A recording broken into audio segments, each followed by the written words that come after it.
If you used a Lumix in the 2000s, you may remember when a Leica-branded zoom, optical stabilization, and a bright rear screen could make one small digital camera feel surprisingly complete. Some of these models went on family holidays, others replaced an entire DSLR bag, and one compact eventually developed a following far beyond its original audience. These are 5 legendary Lumix CCD cameras, and number 1 became a genuine cult classic. Welcome to AltBuzz Archives. Subscribe for the digital cameras photographers still remember.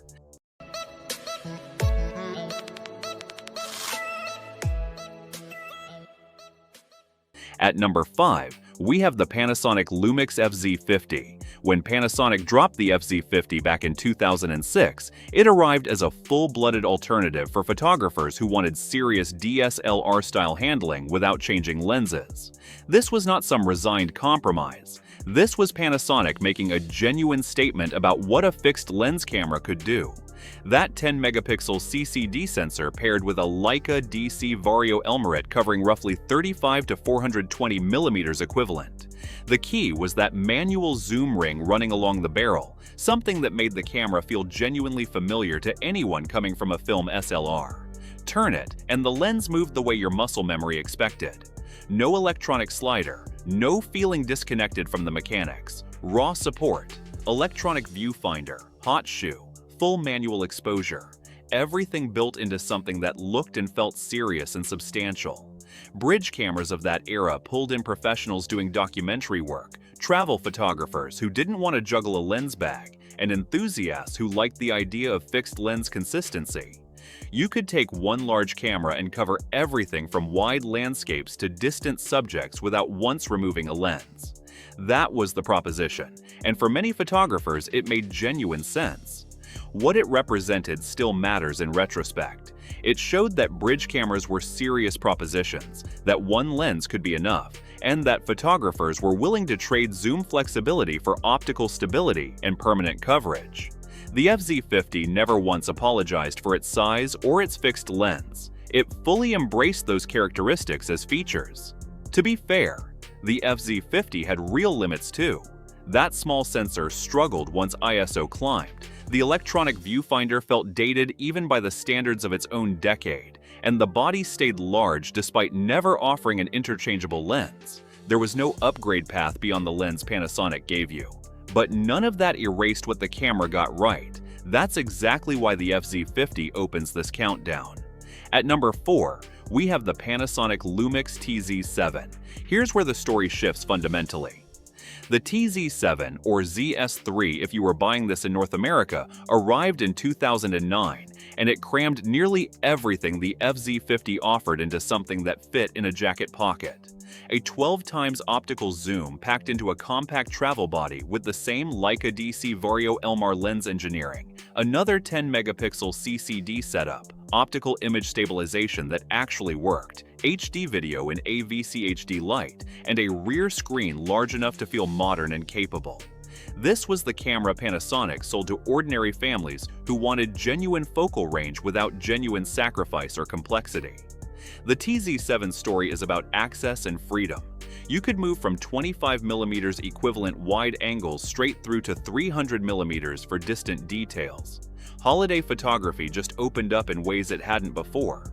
You weren't forced to decide which focal lengths mattered for your trip. This Lumix already covered them. Toss it in a carry-on bag, sling it around your neck at tourist attractions, and you had everything from architectural detail shots to candid family moments in one system. Families would fill entire SD cards during 2-week holidays, and this camera just kept going without complaint. It delivered exactly what ordinary photographers wanted: real versatility, real stability, genuinely useful video. The TZ7 sold in phenomenal numbers for good reason.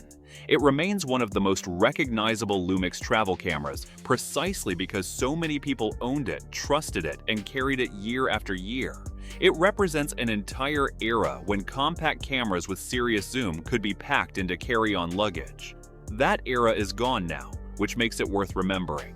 It wasn't without compromise. That small CCD sensor limited low-light performance, there was no RAW support, and manual photographic control stayed well behind what the FZ line offered. But the TZ7 was never built for that audience. It was built to make a long zoom easy to carry, and on that measure it delivered consistently. That's precisely why number 4 earned its place. Which CCD Lumix did you own, and is there one you would still carry today? At number 3, we have the Panasonic Lumix FZ35. 2009 delivered another contender worth considering seriously. The FZ35 in North America and the FZ38 elsewhere came to market when Panasonic decided to really lean into the super zoom formula. 18 times of optical zoom, a 12-megapixel CCD sensor that held up reasonably well. The Leica DC Vario Elmarit lens covering approximately 27 to 486 millimeters equivalent. That's a genuinely impressive range.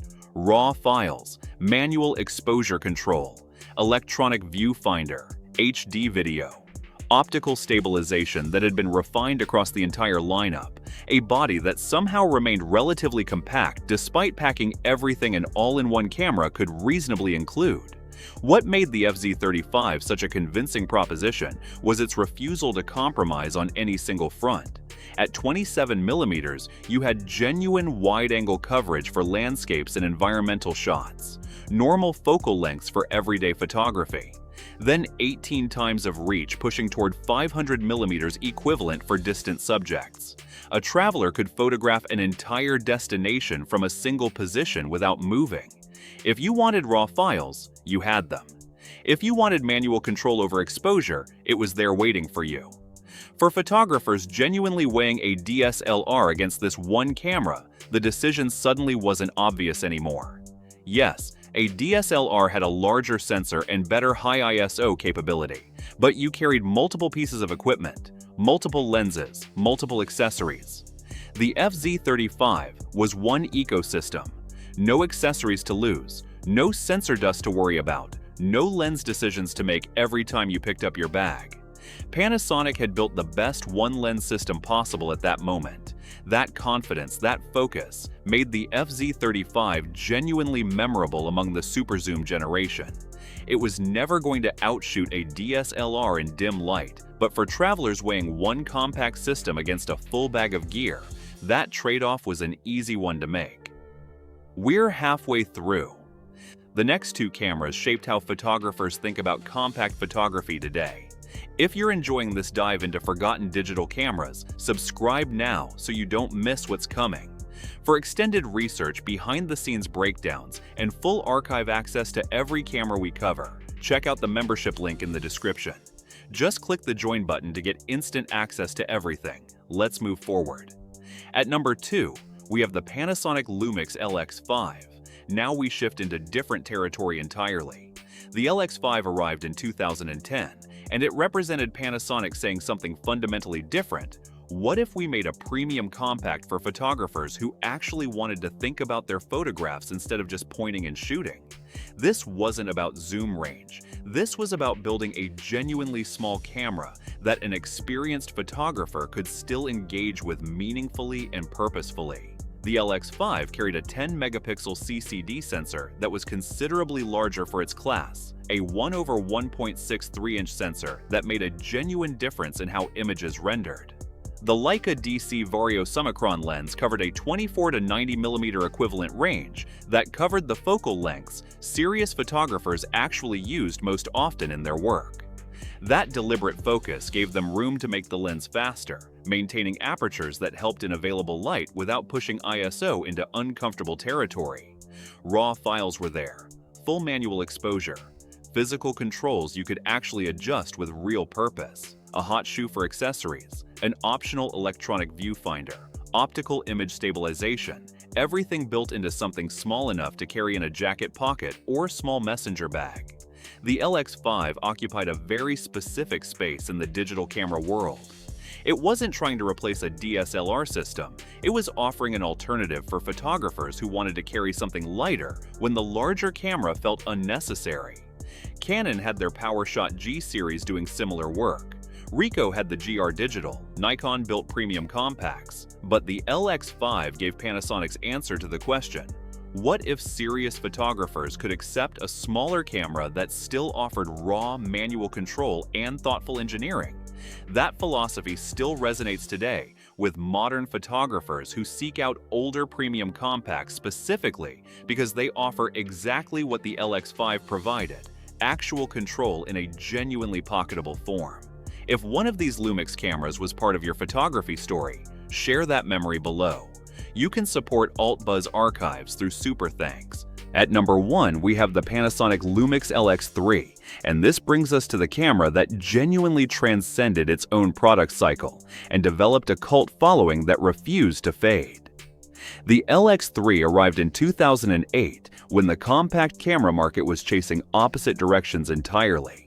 Longer zooms, thinner bodies, more megapixels for the sake of having more megapixels. Panasonic made different choices. They built around what photographers actually needed instead of what marketing departments wanted to advertise. That decision started with a 24mm equivalent wide-angle lens. Most compacts of that era started closer to 28mm.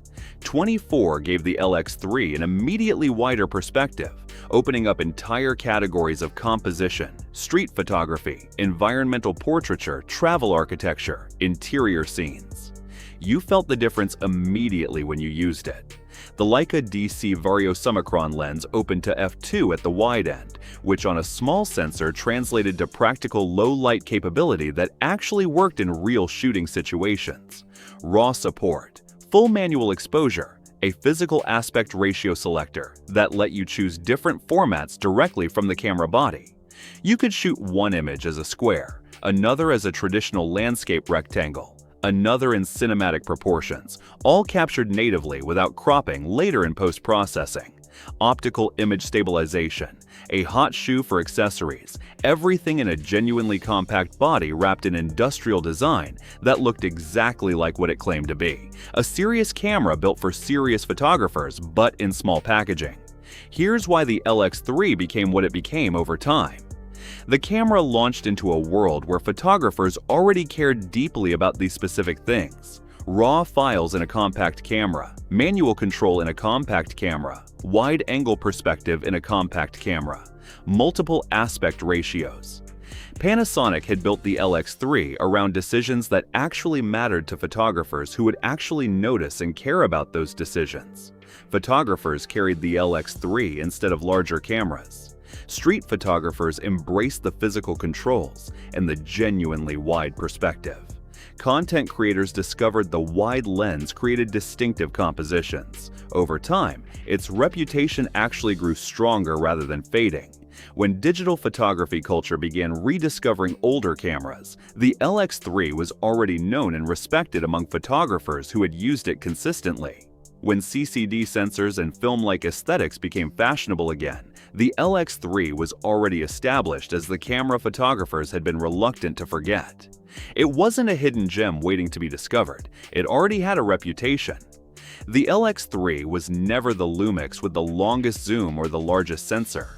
Its reputation came from Panasonic building one small camera around what genuinely mattered: a wide fast lens, direct physical control, raw file capability, multiple aspect ratios, and a body genuinely small enough to carry. That is why the Lumix LX3 belongs at number 1. It was already an enthusiast favorite when it first launched, and time turned that hard-earned reputation into genuine cult status. These cameras came from a period when Lumix could mean almost anything: a large bridge camera, a pocket travel zoom, or a premium compact designed for photographers who still wanted raw and manual control. The CCD sensor connects them historically, but it was the different ways Panasonic built around that technology that made each one memorable. Long before old digital cameras became fashionable again, Lumix had already built CCD cameras. Photographers were reluctant to subscribe for more forgotten digital camera stories, and visit altbuzzmedia.com.